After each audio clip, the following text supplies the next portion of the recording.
गाय हिंदुओं की माता है, हमारी भी माँ है। और गाय को फिरोजाबाद में आपको सड़कों पर गाय नहीं मिलेंगी, अब खेतों में गाय नहीं मिलेंगी। जो गौशालाओं में गाय गई थी वो गायें सरकार के नियंत्रण में ट्रकों में भरकर अडानी जी के पोर्ट के द्वारा वो अरब देशों को सप्लाई हो रही है। गाय पाकिस्तान नहीं जा रही है, अरब देशों में जा रही है और पाकिस्तान नहीं भेज रहा है। इस गाय को हिंदुओं के संरक्षक माननीय प्रधानमंत्री नरेंद्र मोदी के संरक्षण में जो सरकार चल रही है, उनकी देखरेख में ही ये गायें विदेश में एक्सपोर्ट हो रही है। भारतीय जनता पार्टी की जो सरकार है ये किसान और मजदूर विरोधी सरकार है। देखिए, उत्तर प्रदेश में और पूरे देश में चुनाव की धूम मची हुई है। सब तरफ चुनावमय माहौल हो चुका है। नेता अपनी अपनी बात कह रहे हैं।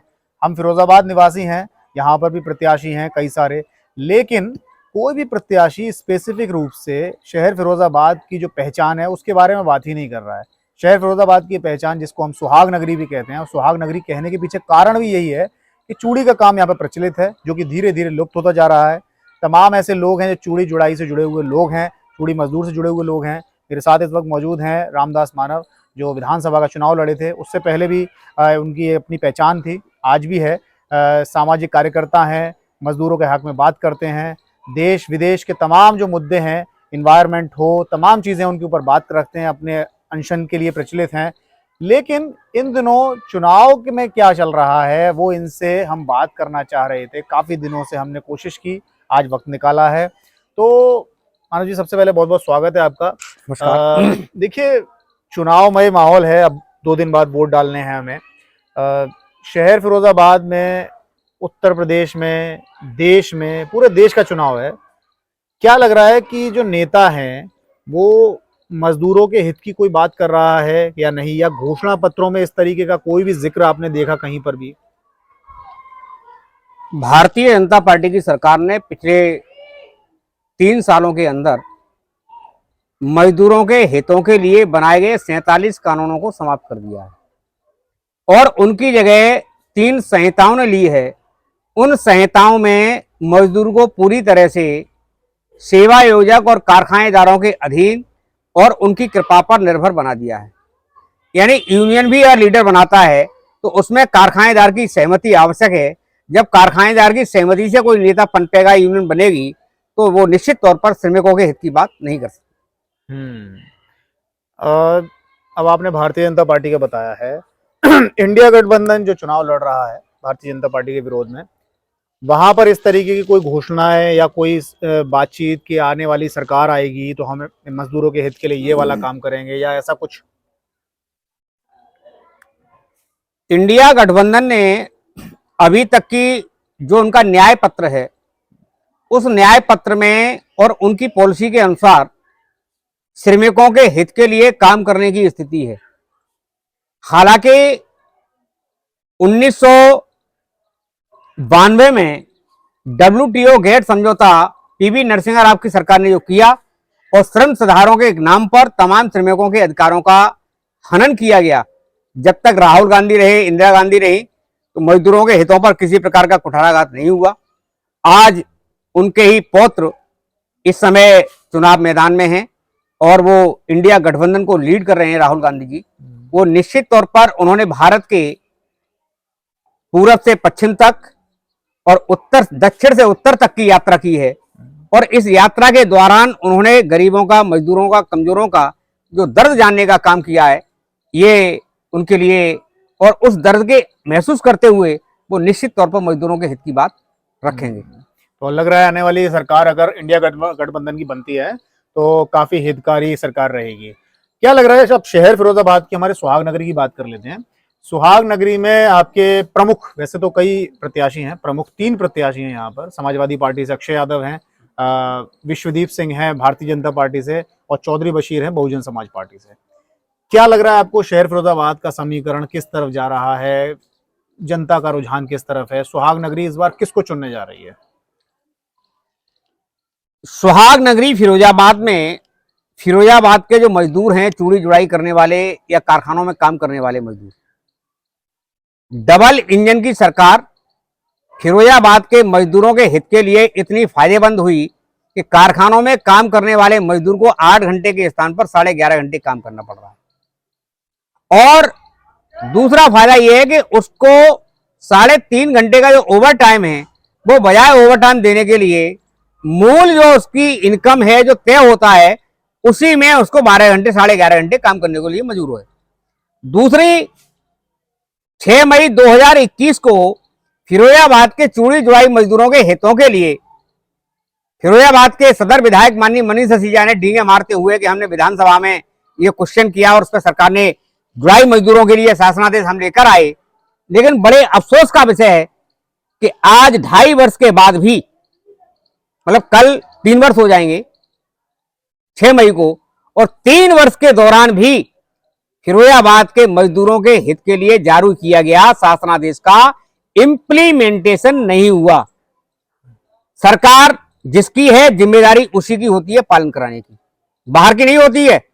दूसरे, मिट्टी का तेल जो जुड़ाई के काम में आता था, पिछले 4 सालों में 13 जुड़ाई के मजदूरों की मिट्टी के तेल से, जो मिलावटी मिट्टी का तेल मिल रहा है, उससे मौत हो चुकी है। 250 से ज्यादा मजदूर इसमें जल गए हैं, लेकिन सरकार की तरफ से किसी भी मजदूर के उपचार की और सेवा आयोग की तरफ से उपचार की कोई व्यवस्था आज तक नहीं की गई। अगर सरकार चाहे तो मिलावटी मिट्टी के तेल के स्थान पर फिरोजाबाद के कारखानेदारों को उनकी जरूरत के हिसाब से मिट्टी के तेल का परमिट दे देती है, उनको मिट्टी का तेल उपलब्ध करा देती है, तो कम से कम फिरोजाबाद के मजदूरों के जीवन के साथ खिलवाड़ तो नहीं होगा। आज की जो परिस्थिति है, फिरोजाबाद का मजदूर ये समझ चुका है कि हमारे जीवन के साथ खिलवाड़ कौन कर रहा है। अब ये कहने की बात नहीं है कि हम अधूरे हैं, लंगड़े हैं। फिरोजाबाद के मजदूरों ने मेयर फिरोजाबाद की बना दी। फिरोजाबाद में 25 साल से मनीष सिसोदिया जनप्रतिनिधि है मजदूरों के बल पर, और चंद्रशेखर यादव जी पिछले 5 साल लगातार भारतीय जनता पार्टी के सिंबल पर फिरोजाबाद से लोकसभा के प्रतिनिधि रहे। और आज ठाकुर विश्वदीप सिंह जी, जो फिरोजाबाद के एक जाने मानी हस्ती हैं, उनके पिता समाजवादी नेता थे और वो आज मैदान में हैं, लेकिन सेवाएं होने के नाते फिरोजाबाद के मजदूरों के दर्द को आज तक उन्होंने समझने का और जानने का कोई प्रयास नहीं किया है। तो मैं समझ रहा हूँ, बाकी अब दर्शक इस चीज का अंदाजा लगाएं कि वो किस तरफ इशारा कर रहे हैं। अब बाकी आपने अभी इतने सारे मुद्दे उठाए, जनता जो मजदूर लोग हैं उनके साथ इतनी समस्याएं हैं, इतनी परेशानियां हैं और इतनी विषम परिस्थितियों में वो अपना काम कर रहे हैं, उसके बावजूद सरकार को उनका समर्थन इतना ज्यादा कैसे है? तमाम जैसे सरकार बारंबार लगातार रिपीट उनकी केंद्र में भी हुई, राज्य में भी हुई, उसके पीछे क्या कारण है? जो बार बार निचला वर्ग जो है, जो मजदूर वर्ग है, उनमें से जो बहुमत का वोट है वो उनकी तरफ चला जाता है, उसके पीछे कारण क्या है? पिछली बार फिरोजाबाद सदर से जो एक विधायक था, जो प्रत्याशी था, वर्तमान में विधायक है, उसने मजदूरों के मोहल्लों और बस्तियों में जो सभाएं की, उसमें उसने खुले मंच से ये कहा कि यदि 10 मार्च तक के बाद में आपकी रेट नहीं बढ़ पाऊं, शासन से पालन नहीं करा पाऊं, तो मेरे, ये उस जनप्रतिनिधि ने कहा।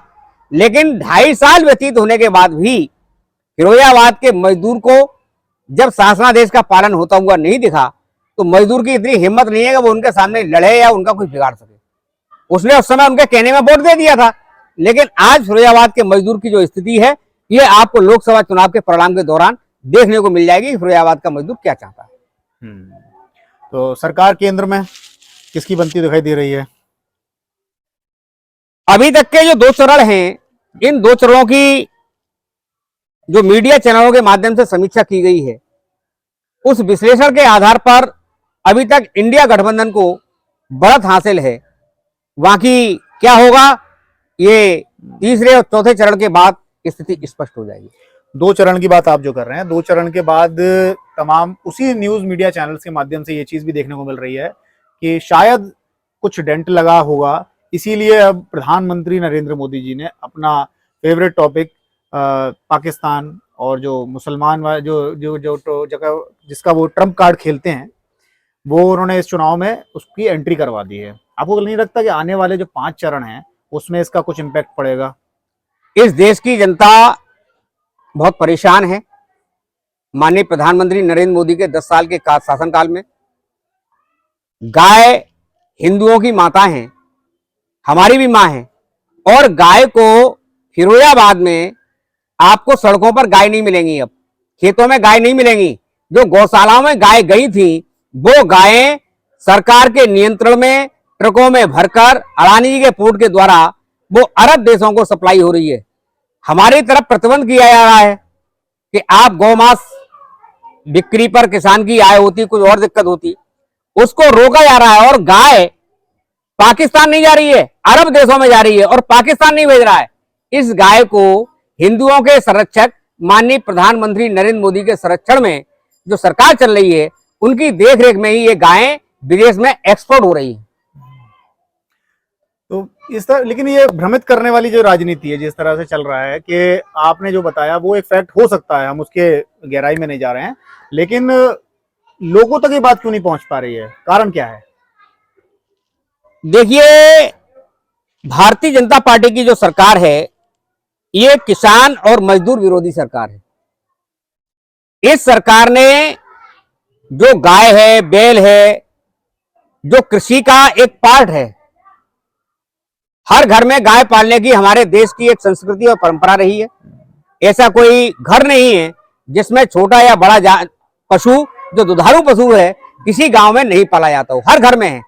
लेकिन है क्या कि इन्होंने अब गाय भैंस बेकार हो गई, बूढ़ी हो गई, बीमार हो गई, उस भैंस को अगर किसी कसाई को बेच दिया जाता है, जब किसी लायक नहीं रही, तो उससे उस किसान को एक आय होती है। उस किसान की आय को प्रभावित करने के लिए किसी भी प्रकार के मांस के खुले वितरण पर और काटने पर प्रतिबंध लगा दी गई है। इसमें केवल मुसलमानों का तो केवल नाम लिया जा रहा है कि हमने मुसलमानों के खाने पर रोक लगाई गई है। वास्तविकता यह है कि जो किसान है उसकी इनकम को प्रभावित करने के लिए ये सारा खेल खेला गया है। चलिए, तो अंतिम सवाल पूछूंगा, फिर इसके बाद ज्यादा आपको परेशान नहीं करेंगे। अंतिम सवाल ये है, चौधरी बशीर का रोल क्या लग रहा है शहर फिरोजाबाद में? क्या इनके लास्ट मोमेंट पे जो टिकट दिया गया है, कारण क्या है और कितना इम्पैक्ट डालेंगे? चौधरी बशीर जिस समाज को बिलोंग करते हैं, उनकी खुद की बिरादर भी फिरोजाबाद में उनको वोट नहीं कर रही है। बाकी बहुजन समाज पार्टी ने उनको जिस संबल पर टिकट दिया गया है, जो लड़ रहे हैं, बहुजन समाज पार्टी के समर्थक, उनकी पार्टी का जो बेस वोट है, वो भी इस समय भारत के संविधान को संरक्षण के लिए, बचाने के लिए पूरी तरह से बसपा को दरकिनार करते हुए एंटी बीजेपी, जो भाजपा को हराने की क्षमता रखता होगा प्रत्याशी, उसको वोट करने के लिए उनका लगभग मन बन चुका है। पर वो तो अपने मंचों से क्लेम कर रहे हैं कि मेरे पास 4 लाख वोट है, बसपा का कोर वोटर भी है, शहर फिरोजाबाद का मुसलमान कहेगा नहीं लेकिन वोट मुझे ही डालेगा। फिरोजाबाद में 2014 में ठाकुर विश्वजीत सिंह भारतीय जनता पार्टी के कैंडिडेट थे। बीएसपी का कोर वोट है 4 लाख, लेकिन उनको टोटल वोट 1,18,000 मिला था। तो अब बाकी का जो वोट है वो कहां गया? ये केवल लफाजी बातें हैं।